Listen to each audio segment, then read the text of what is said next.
Welcome to Fireside Giants. My name is Alex with my co-host here, Anthony Rivardo, doing same-day episodes for you guys to keep you updated on the free agency crowd and all the mania that's going on right now. Of course, we're all waiting for the Giants to do something. That's the obvious result, but they've been quiet so far, and there's a couple reasons why. We're going to break down who kind of is off the free agent market already, who the Giants have been rumored to, the connections that we've seen, and just kind of get things going for you guys and make sure you guys are up to date and, knowing everything the Giants are up to. Before we dive into everything, my friend Anthony, how are you doing today?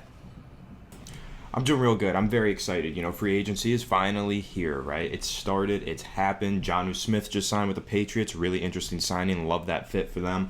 And Kevin Zeitler just signed with the Ravens, which we're going to get into in just a second. There's a lot going on right now, and I expect that to continue to heat up as we get through this week, or the start of this week, and eventually to Wednesday, the start of the new league year. It's going to be really exciting. Excited to see where all of the top guys end up signing. A couple of them are already off the board, and it's only been a few hours, so very exciting times, and hopefully the Giants can get active today and maybe make a splash signing or two. Yep, exactly. With Kevin Zeitler, that was a really interesting one for me specifically because Zeitler, the Giants let him go, obviously. They let him go from the right guard position, and now we're sitting here like, what do we do at that spot? He signed a new deal with the Ravens. He's only making about $7.3 million per year, so he's making almost half of what he was projected to make this season with the Giants, and that's kind of crazy to me because the Giants didn't even look at him to restructure or extend or, tear up his contract, extend him. They kind of just let him go, and I think that's kind of a big decision for the Giants. What do you think about Zeitler and what he's done recently in terms of signing with the Ravens?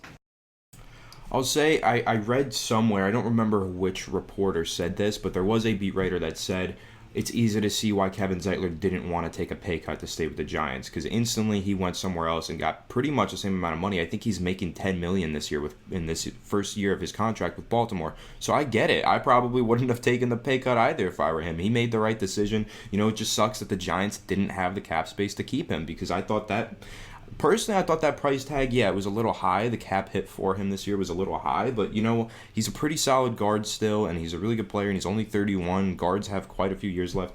I didn't mind that cap hit for Kevin Zeitler. It's just with our current cap situation, it was unacceptable. We couldn't afford it, so, it sucks. We had to move on, but I really like his fit with Baltimore. They really needed a guard. Marshall Yanda retired, so that's a really nice fit there, and I'm happy for Kevin Zeitler, a great guy who was really good for the Giants, did a lot in our community as well up in New York, so love Kevin Zeitler, very happy for him, and, guard market's starting to heat up, and the Giants are definitely in need of a guard. That's right. There's a couple veterans still out there. Gabe Jackson, Joe Thuney's another one. So we'll see what the Giants do there. But as we all know, wide receiver is the biggest necessity right now. They have been in contact with Kenny Galladay. The reports are that they are, in communication, and they are going to be meeting at least his representatives, because the player can't actually meet until Wednesday with any prospective teams. But the agent can, so that's an interesting note to just know about and the information there. So Kenny Galladay, the Giants are interested in him. They're going to be considering signing him if they can get the right price tag. I've heard, I think it was from Ian Rappaport that said that his price tag is between 14 and 16 million, which is lower than previously thought. I thought it would be in the 17 to 19 million range, but it's actually lower than that, which is a great sign for the Giants, who need every dollar they can spare right now. They have money, guys. Right now they have $3.1 million, but we don't know the implications of Nate Solder's reconstructed contract. That will probably give them a lot more flexibility. Once Leonard Williams is extended, look at Shaq Barrett, who just signed a big deal with the Buccaneers. His first year cap hit in 2021 is $5.6 million. If you keep that in mind, he signed a year that's worth about $18 million per year, and his cap hit for next season is $5.6 million. So there's another argument to make. I don't think that Leonard Williams should be making more than the best pass rusher on the market, so I think he should realistically hover in that range, maybe a tad more.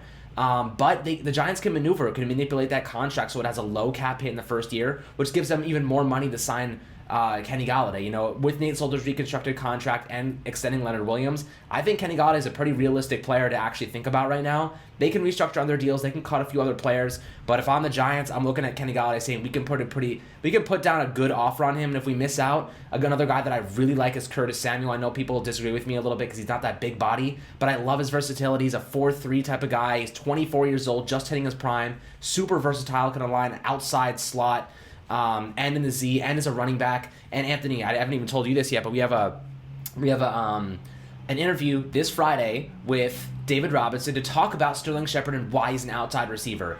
That is some information from the source, his trainer, and a guy who trains a lot of really talented receivers across the NFL. And GMs call him to see which free agents they should look at. This is a guy who knows what he's talking about. So let's listen to him, see what he has to say, and why Sterling Shepard is actually better on the outside instead of the Twitter GMs that think they know everything. So I think this is a good opportunity for us to figure out, get to the bottom line of this, and really give you the information that you guys need so you can, just upgrade your opinion on this matter specifically. But that's a really cool interview we're going to do this Friday. Of course, always excited to talk to him. We've done it once before. But what are you thinking about Kenny Galladay and really what happens here if they do sign him? Do you think they have the money to do it?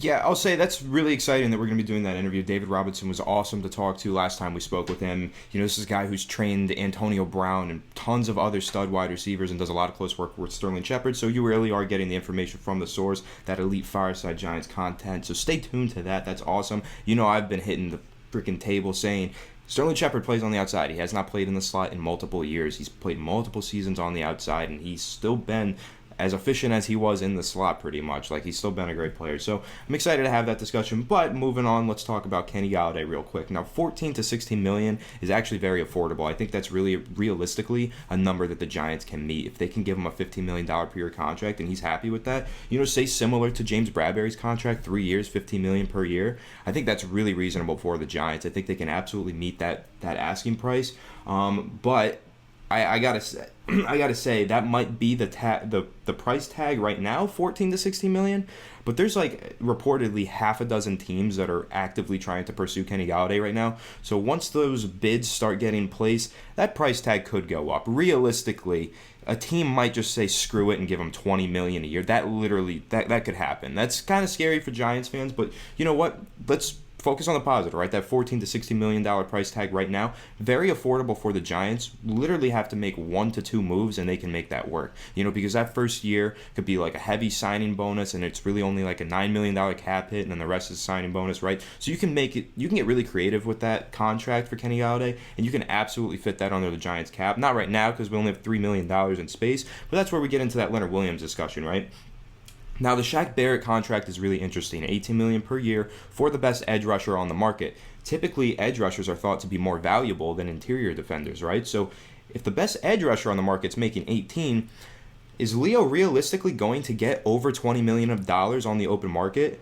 So for me, this has really changed my perspective of what the Giants should do. We just discussed this yesterday. What should the Giants do with Leonard Williams? And I came to the conclusion after we discussed it, as much as we can't afford to pay him his asking price, we also can't afford to lose him based on his perfect scheme fit and what he means to this defense for Patrick Graham, right?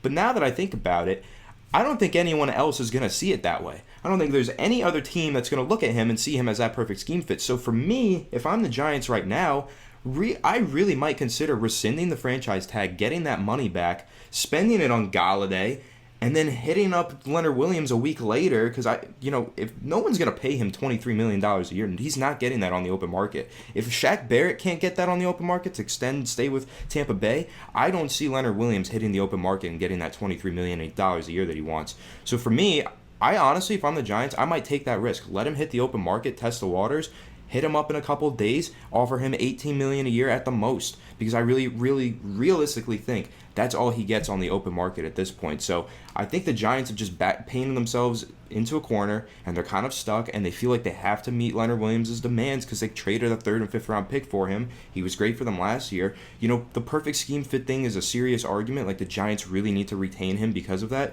but no other team feels the need to keep him for their perfect scheme fit. That's a Giants exclusive factor, right? So don't overpay if you're the Giants because of that. For me personally, I want to see them rescind that tag, let him hit the open market, and I think that will actually bring his price tag down and not skyrocket it upward. I think it's only so high because he knows that he has that exclusive leverage with the Giants right now. So I think that's a really interesting tactic that they could go. At the very least, though, try and get that, that extension right now anyway, but I think the price tag is going to be higher or lower if they were to let him test the markets on free agency. I think they could actually get him for a slightly cheaper deal that way, but that's just my theory. That's kind of my speculation, interesting take that I have on it. But really, Giants, as soon as possible need to get a long-term extension done with Leonard Williams or just rescind the tag, because they're going to lose out on all of the free agents they desire to sign. Even Curtis Samuel, they'll lose out on that, or maybe Corey Davis if they're interested in that. They got to get this deal done as soon as possible. We're still waiting to see the Nate Solder contract details. Apparently that pay cut was steep. That was the quote, was steep. So that's really exciting to hear. Maybe the Giants really did clear a lot of space there, but going forward, the Leonard Williams contract has to be solved within the next 48 hours before the new league year begins. It has to be solved if the Giants want any realistic opportunity of signing any free agents that can make an impact next season.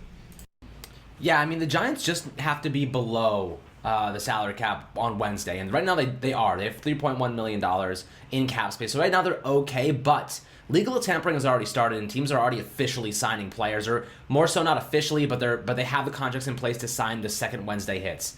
And that's kind of the thing now. Teams are involved. They're talking to players. And I think the Giants are being a little sneaky. I really do. This is a short little update for now, so I'm going to just run through one thing really quickly. In the sense that the Giants do have some money. You know, they do have money. They're playing it a little more conservative, because I think they want teams to think that they're out of it. They don't have any money. They don't have the flexibility that you think. But I think they do. I think they really do have a little bit of urgency about them, and they do understand that, you know, they don't need to have all the money right now. They just have to be talking to the players. They can tell Kenny Galladay, we'll pay you $17 million per year. We're going to have it on Wednesday, but we got you. You know, as long as it's official on Wednesday, it doesn't matter. You know, the agents can take David Edelman's word for it. It doesn't matter. The one thing that I did see that was interesting was that the Giants are going to be involved in the pass rush market if they do end up passing on Kenny Galladay. That was an interesting thing, and we'll talk about that later, because there's guys like Bud Dupree, there's guys like Carl Lawson, Hassan Reddick, who I really like. So we also did a video on those guys 2 days ago, so go check that out, check out a couple of pass rushers that we think are really talented. But as always, guys, thank you so much for tuning into this short little update. We'll cover you guys a little bit later with more information as it comes along, as always. Really appreciate all the love on Twitter. Make sure to go check us out on Twitter.